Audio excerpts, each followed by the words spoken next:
with your actors, like getting your vision on the screen? Am I? I don't know. Do you have to push real hard, or do you feel like... My mind is always saying, like, you're being too kind. Honestly. But anyways, yeah, maybe I am. I don't know. But it's the only way to make this kind of movies. You know, there's no... I mean, it's a brutal, it's horror, it's violent. If you go to work every day and you come back happy with a smile, something's wrong.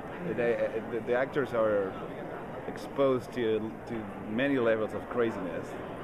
First of all, the story they're going through, the characters have to get in, and all these guys were really good, so they're really committed to their characters, so they get into that, so everything that's happening is real.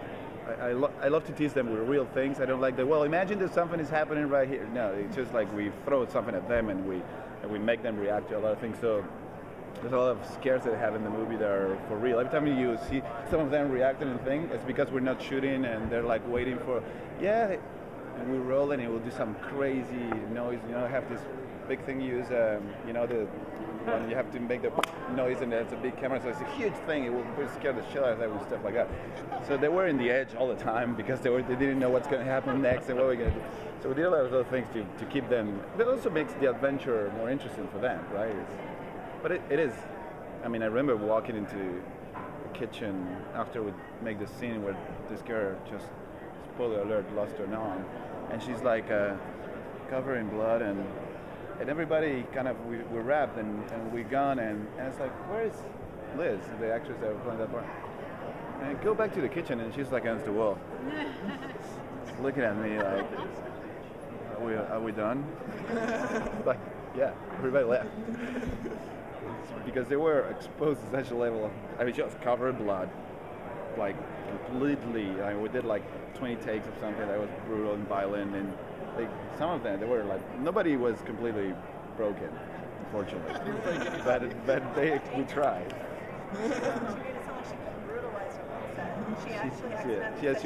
She said she'd been raped. That's how she described it. She's been very alive. Yeah, we did a lot of crazy things with her. Yes, but she's a sport, so she was going for it every day, which is great. That's what you want. In what ways is this a brand new film, and in what ways does it stick to the themes of the original? Oh, I mean, it is a different story, right? Like different characters, different story.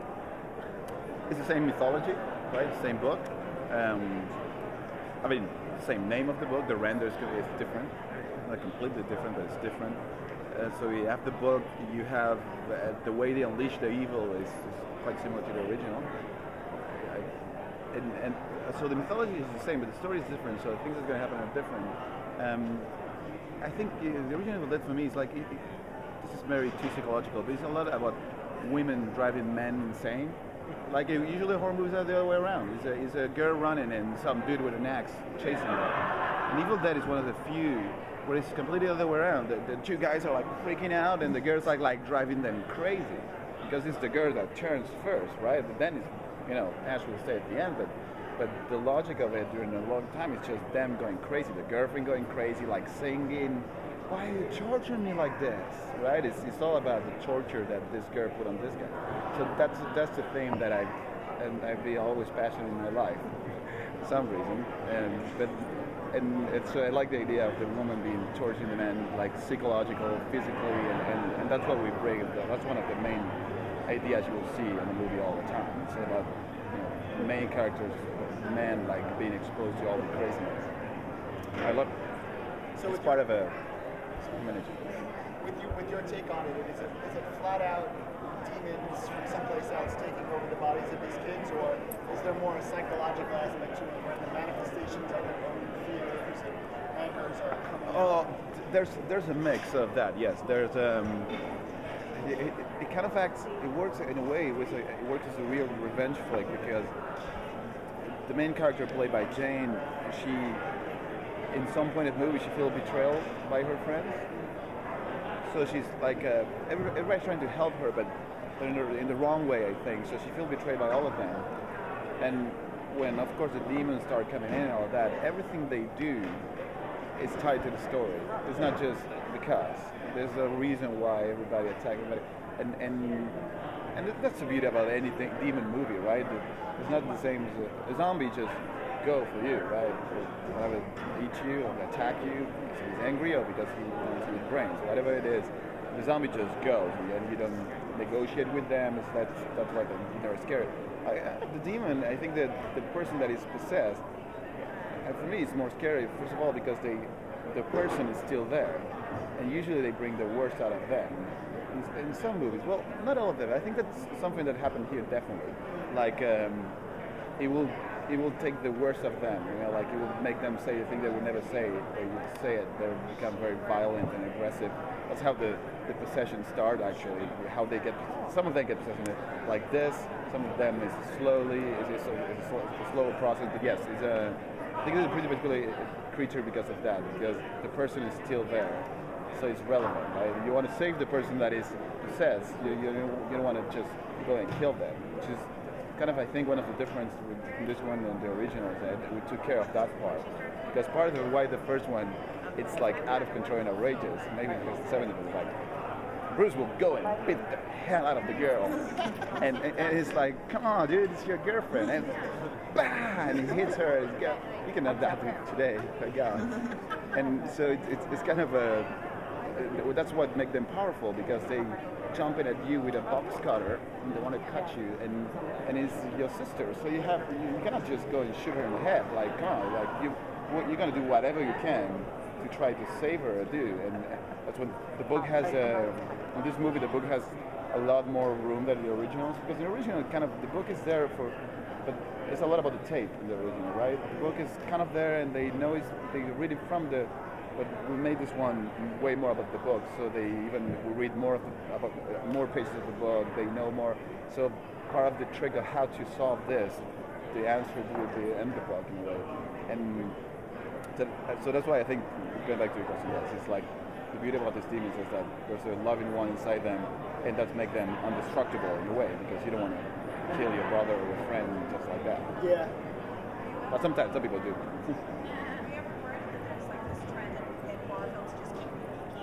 Kind of position this is an original story versus just another straight remake, which keeps happening over and over on the market.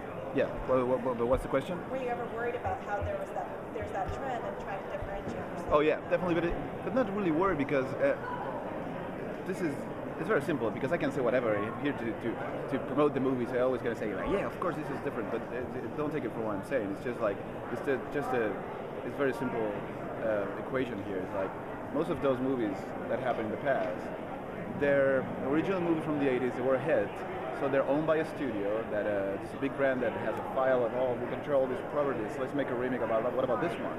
And somebody comes in, and it's a lot of opinions. Like the studios are too many opinions sometimes, and the director doesn't have too much freedom. The writer is a different guy, so the director has to interpret that script. So sometimes it's very tricky to get those, and they're PG-13 sometimes.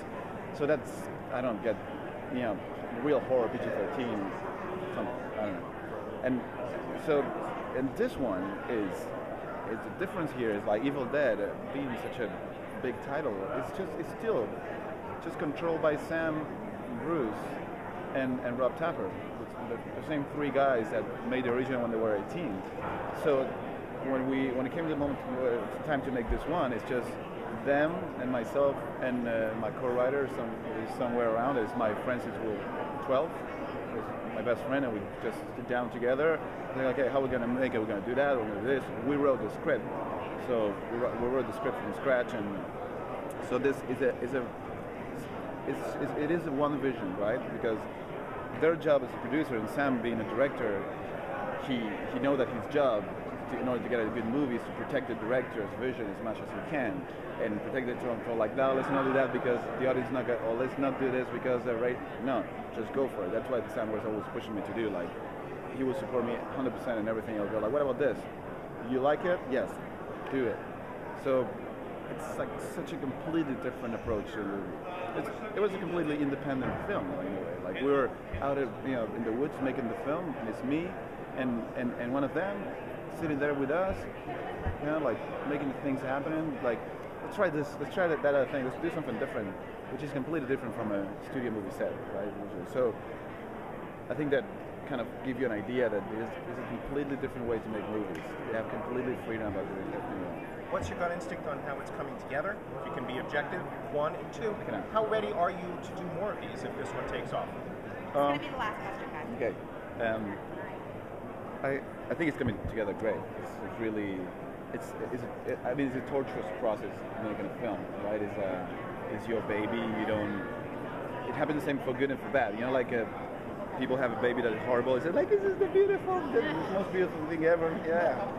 It's the same here. Having movies good and bad. Like sometimes the same. Like parents, they have a very talented kid and they go like, this whacker it's not good for anything. And they go like, well, it's not like, well, it's just the same thing. That you don't have objective. So it's quite a torturous process. And making a movie like this, particularly because it's so crazy. You try different things that we never saw before.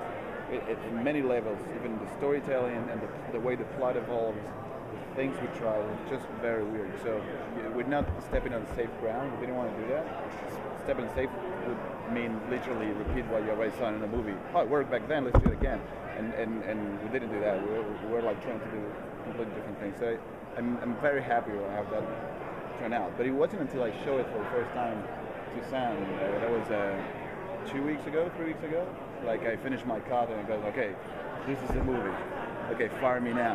And he watched the movie and he was thrilled and blown away by it, and the three of them were, and they give us very simple notes and stuff to help us to make it better. We did that in a week. We showed it again, and they were like thrilled. So I guess Sam knows one or two things about movies, and if you love that, there's film. But in Uruguay, it's a cultural thing. You never say anything you do is good. You let other people say that.